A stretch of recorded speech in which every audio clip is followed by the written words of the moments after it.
Welcome to the Box Score Sports Podcast.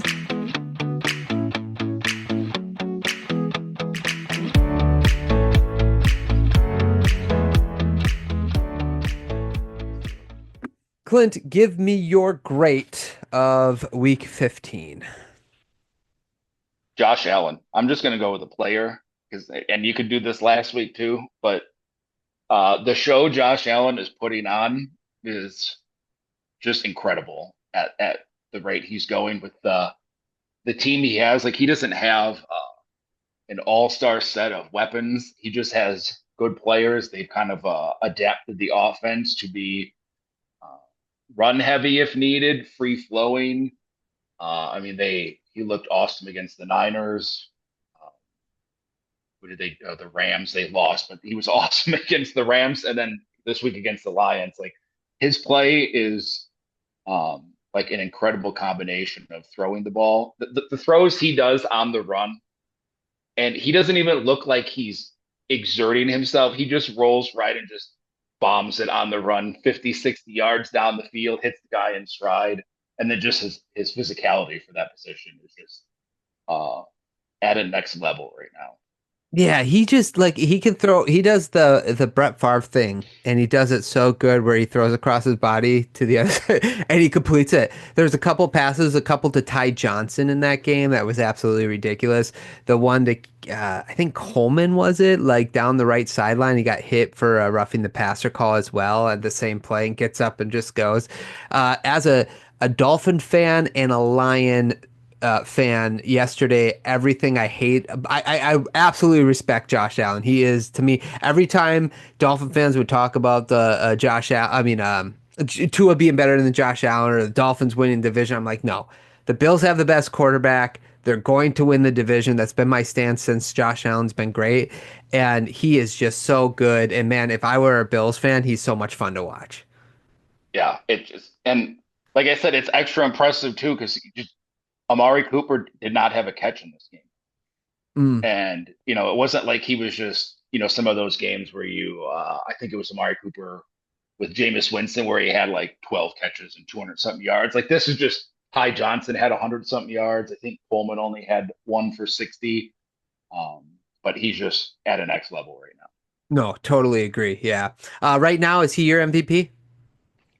Oh, he has to be. I think Lamar is trying, with that game, he was throwing it all over too, but I think with the combination of the last 3 weeks that he's put together, I don't know how he's not the runaway favorite right now with a few weeks left. Yeah, I agree right now. I think it should be him. And let's face it, just like in the NBA, you kind of get bored of the same narrative and Lamar Jackson has won the MVP, so I really think that it's Josh Allen's time. Just kind of bigger wins in on his resume at this point later in the season. Agreed. Yeah. I'm gonna give you my grade as Baker Mayfield. So the best, I think they were the best scoring defense coming into the week, and the Chargers allowed Baker Mayfield to throw all over them. He was 22 of 27, 288 yards, 4 touchdowns, a QBR of 94.7. He also himself had like 2 carries for 25 yards. He's really like a Josh Allen light. You know what I'm saying? Like he kind of plays the same way, but he's just not as good. With that, the Bucks also, just throwing them also in the great where Bucky Irving had over 100 yards rushing and Mike Evans almost 160 yards and 2 touchdowns. It was just a really good offensive performance against the Chargers, who have one of the best scoring defense in the league. So I'm giving the Buccaneers my grade for week 15. Yeah. And I've been on the fence with the Buccaneers. I know last time I was on, you mentioned them as like one of those sneaky teams you might not want to play. And, you can see it. And then after I felt a little justified because like the 2 games since I've been on, like they barely beat the Panthers and then they kind of like messed around with the Raiders and it was close. And I was like, okay, yeah, Tampa has its moments. And then they just blew away the Chargers, who I think are a fairly good team. And Tampa, I still think they're scary just because when they're on like this game and he's clicking, it's just you're probably not going to stop him much. Sure. But if they're not on, like part of that Panthers game where you're like, what is happening? But that's why they're not, like a favorite in a lot of these things. It's just they're kind of streaky, but they're hitting their stride and they have 3 winnable games left, and I think they're going to win the division unless something major happens. Yeah, I can't wait. So what I'm going to do, Clint, is I'm going to listen to our preview podcast in preparation to our playoff podcast like I did last year, and I'm going to like randomly quote some really bad takes and really good takes we had, and I'm pretty sure you had the Falcons winning like 14 games. Oh, I Is did. that true? Oh, okay. Oh, that's true. And now I'm like the Bucks are gonna seem like they're gonna win the division.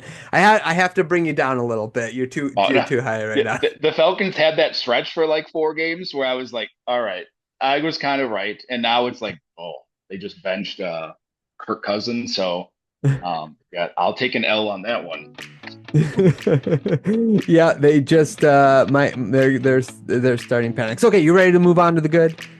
Thanks so much for watching this clip of the Box Score Sports podcast. I hope you guys enjoyed. If you haven't yet, please subscribe to our channel. Follow us on Instagram and Twitter or X. And we'll talk to you guys real soon. See ya.